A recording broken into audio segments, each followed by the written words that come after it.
ایک دفعہ کا ذکر ہے کہ ایک گاؤں میں ایک مالک رہا کرتا تھا جس کا نام رئیس احمد تھا۔ وہ گاؤں کا سب سے امیر شخص تھا اور اس کے پاس بہت ساری زمینیں اور مویشی تھے۔ رئیس احمد کے پاس بہت سے نوکر بھی تھے جو اس کی زمینوں پر کام کرتے تھے۔ ان نوکروں میں ایک نوکر کا نام رامو تھا۔ رامو بہت محنتی اور ایماندار تھا۔ وہ ہمیشہ دل و جان سے کام کرتا اور رئیس احمد کے ہر حکم کو فوراً مانتا تھا۔ لیکن رئیس احمد بہت سخت اور غصیلا تھا۔ وہ رامو سمیت اپنے تمام نوکروں کے ساتھ سختی سے پیش آتا اور اکثر ان پر بلا وجہ غصہ کرتا رہتا۔ ایک دن رئیس احمد کی زمین پر ایک بڑا تہوار ہونے والا تھا۔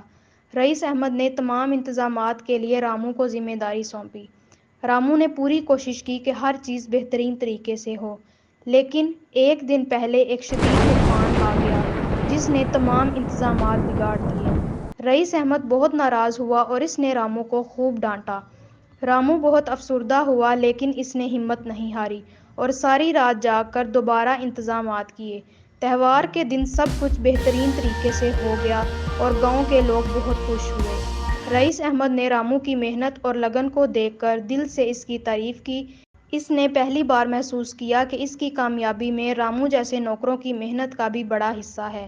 رئیس احمد نے رامو کو انعام دینے کا فیصلہ کیا اور اپنے ساتھ کھیتوں کے منافع میں حصہ دار بنا دیا۔ رامو بہت خوش ہوا اور اس نے اور زیادہ محنت سے کام کرنا شروع کر دیا۔ رئیس احمد نے بھی اپنے رویے میں تبدیلی لائی اور اپنے نوکروں کے ساتھ بہتر سلوک کرنے لگا۔ یہ کہانی ہمیں سبق سکھاتی ہے کہ ایک مالک کو اپنے نوکروں کی محنت اور لگن کی قدر کرنی چاہیے اور انہیں ان کی محنت کا صلہ دینا چاہیے۔ محنت اور ایمانداری کی ہمیشہ قدر ہونی چاہیے اور انسانیت کے ناطے ہمیں دوسروں کے ساتھ اچھا برتاؤ کرنا چاہیے۔